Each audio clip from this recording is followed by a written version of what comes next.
Many of you who come to this channel and watch my videos want to achieve financial freedom and don't want to spend their whole lives working at a full-time job that they hate.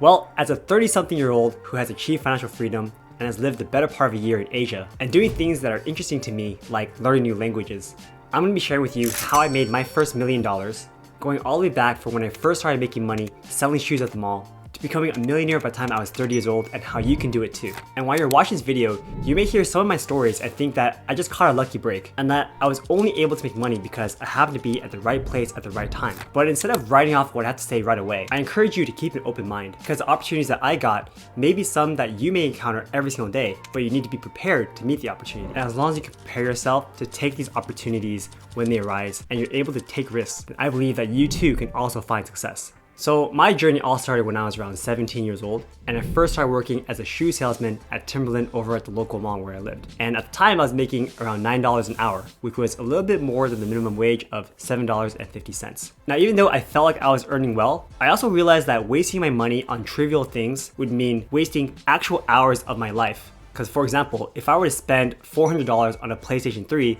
that would mean over 40 hours of real-time work that I'd have wasted by buying that one thing. And so I decided that things like that weren't worth it. And having this kind of mindset made me more responsible with my money. And after working for over a year at Timberland, I was able to save several $1,000s that I actually took with me to college.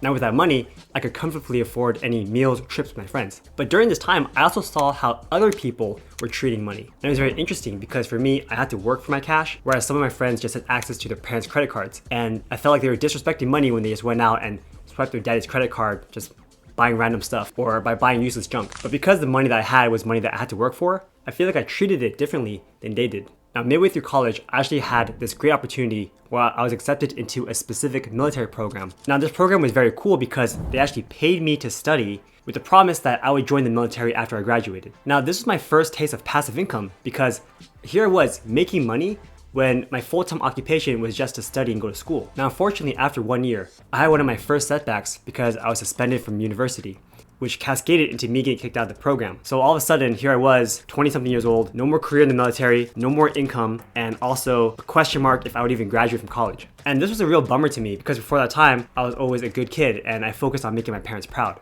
So I felt this huge shame and I really didn't even know how to approach telling my parents that I got kicked out of school. And at one point, the situation got so dark for me that I was considering getting into a car accident on purpose and injuring myself so that I had a valid excuse of why I wouldn't go to school for 1 year and why I couldn't be in the military anymore. But luckily, I got out of that funk and I realized I need to level up and get out of my comfort zone if I wanted to get out of this mess. So instead of just going home, telling my parents what happened, I instead took some time to really learn new skills. And I started learning how to code. And I taught myself how to program Android apps, which led to me getting an internship at a startup company where I would reprogram famous iOS apps into the Android platform and get paid on a contract basis. And one of the apps I worked on was basically Find My Friends, where you can track where your friends on using Google Maps. And because of this experience of working on these apps and working with GPS satellites and coordinates, it actually got me an internship working at Boeing on their satellite programs. Now, during the interview, everyone was super impressed with my experience and my grades, especially when I told them that I learned how to code by myself. But then when they asked me if I planned to go back to school later in the fall, I had to complain and tell them that I was actually suspended for 1 year. When I told them that, everyone was in shock. Some people were even mad that I wasted their time. And it felt like an eternity of silence until the hiring manager looked at me and said, "It took a lot of guts to be honest, and we appreciate that integrity." And after a week, I got the decision and I was hired to work full-time as a test engineer. Now, this internship started out great. I was a well-paid intern and I got full benefits, which allowed me to live in Los Angeles for that 1 year that I was suspended from school. And it was my first experience living as a full-time employee and having to pay for all of my expenses from a full-time job that I was working at. But over the next few weeks and months, I started hearing stories from my coworkers about how they weren't very happy with how they were getting compensated, how they weren't being promoted when they thought they should be promoted, how they couldn't afford things like homes within 30 minutes of where they live, and also how they regretted giving up so many opportunities when they were younger, like switching jobs because they were trying to stay loyal with the company. Now, I also started reading a lot during this time too, which was something very new to me. Because before that, I would only read if there was like a school assignment and they forced you to read books. And I ended up picking up books like Rich Dad Poor Dad or The 4-Hour Workweek, and it really opened my mind to finances look like outside making money from a full-time job. So I took all these lessons from my coworkers and from the books to heart. And I realized just relying on one source of income from a full-time job wasn't going to get me where I wanted to be financially. And I need to find my own path if I want to achieve financial success. So instead of just making money from my job, spending it by going out with my friends, I realized that this money that I'm making is something that I need to be very protective of. And this was my ticket out. So I learned to budget, to immediately invest a portion of what I was making. And I started setting up my retirement accounts like my 401k, my IRAs, and I opened a brokerage account so I can start investing in stocks and index funds. And if any of you guys are over 18 years old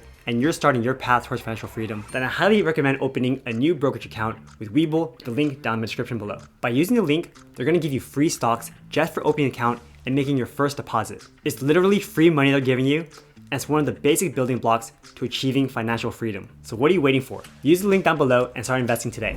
Now, even though I was determined to find my own way forward, working full-time was actually not too bad. The company I was working for paid for my last year of school and for my master's degree, as long as I promised to work there after I graduated, which saved me a ton of money in tuition costs. And after graduating, I eventually switched over to another company that paid me a higher salary. So switching jobs is actually a pretty good tactic because you can get a huge step up in your salary. Now around this time, I had an opportunity to purchase a property in the Bay Area. And at first I was considering just making it into a rental property while I continued to live in Los Angeles. But it just so happened around that same time, the company that I was working for needed someone to move up to the Bay Area in order to oversee operations over there. So they went through the entire list and everyone above me said no because they had prior obligations in the area. They weren't as flexible or they didn't want to move to the Bay Area. So when it came down to me, I said, sure, I'll take the opportunity. And at first I was discussing with my manager, what would fair compensation look like to move. And I was thinking maybe a $5,000 or a $10,000 bonus for the inconvenience and the cost of living expenses moving to Northern California. But they actually offered me so much more that I was in shock. Instead of giving me a fixed salary-based increase, they were giving me a payment per day that I would stay up in NorCal. So they would pay for my food, my housing costs, even my transportation costs. And meanwhile, instead of renting out that home I just bought in the Bay Area, I renovated it and I started renting out the rooms to friends on Facebook. So over the next few years, by renting out the rooms, I was able to live in a high cost of area, the Bay Area, for free because I was renting out the rooms while making a lot of money for my full-time job. Now this strategy of renting out the rooms and basically having no other cost for yourself is called house hacking. And by house hacking and owning properties, I began to see the beauty of investing in real estate because you can buy a property for just 20% down and have the bank cover the rest. But any of the appreciation or any of the profits you make are all yours. And I started to see the cash flow and the tax benefits, and it made me really want to buy more properties. So over the next year, I started going to different meetup groups, I started listening to a bunch of podcasts, and I started reading a lot of books about real estate investing. I was really hooked on the topic. And over the next few years, I started buying more rental properties out of state. Now, one big property with buying cash flowing rental properties is that it takes a long time to save up for a down payment to buy your next property. So I was thinking of a way to make more money faster. And as I attended more of these real estate meetups, I found that some of the best real estate investors are home flippers. So after going to meetups consistently for the better part of a year, I finally got my first deal in Sunnyvale next to the LinkedIn headquarters. And by sheer luck, that one deal netted us almost $300,000 in profit, over 2 times my base salary at my full-time job.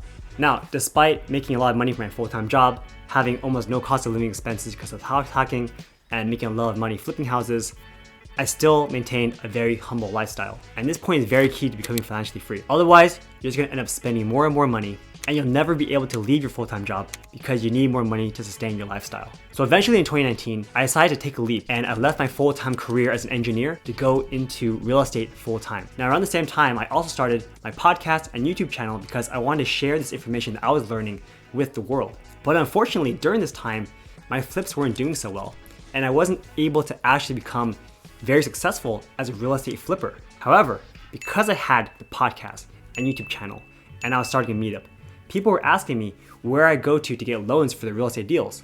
So I would just refer them to my favorite hard money lender. By the end of the year, they actually offered me a job to work there as a hard money lender so I can actually make some money off the referrals I was giving them. Since I wasn't doing anything anyways, I accepted the position. So yeah, I was going back to work, but it was very different because I didn't have to go in the office, and instead of making these cold calls for 8 hours a day like everyone else, I could just make YouTube videos or host meetups. And I was able to just talk to real estate investors and hear all their cool projects. So to me, it was a very cool job. And within 1 year of working there, I was actually making more money with my job as a hard money lender than I was as a full-time engineer. And by the time I was 30 years old, my net worth had already crossed $1 million. And it wasn't even a huge milestone that got to that point. It just happened because I stayed disciplined with investing and I lived a humble lifestyle. So flash forward nowadays, our net worth has multiplied several times over and we're almost at the $5 million mark. And the interesting thing is, most of our net worth has grown because of the appreciation of the real estate that we purchased. But we've also done well by investing in index funds and the stock market. And we've also gotten lucky with some stocks that have just skyrocketed in value, such as Nvidia, which I bought back in 2018. So the big lesson to take away from this video is that if you want to be successful, you need to prepare yourself so that when lucky breaks happen, you're prepared to actually take those opportunities. And it's really hard to plan ahead and make everything align, but it's really easy to connect the dots when you look backwards in time. So for example, if I spent a year in bed sulking after I got kicked out of school, instead of learning how to code, then I wouldn't have had that opportunity at Boeing, which paid for my last few years of college. And if I hadn't worked at Boeing, then I wouldn't have the job that paid me a lot of money to move from Los Angeles to the Bay Area. And if I didn't move to the Bay Area, then I may have not bought my first property and got into real estate investing. And if I didn't start real estate investing, then I wouldn't have this YouTube channel or my podcast. So look at your current situation and put yourself out there to accept more opportunities. I'm not perfect, and I have succeeded in everything that I've done, but by trying new things, consistently investing, living humbly, I've now been able to greatly increase my net worth and live in Asia for the past 6 months without needing to worrying about having to go back to a full-time job or running out of money. Now, if you guys want to learn how to build passive income by owning rental properties, then check out this video where I show you guys how I start investing in real estate from scratch. Thanks for watching, I appreciate you, and I'll see you next time. Take care.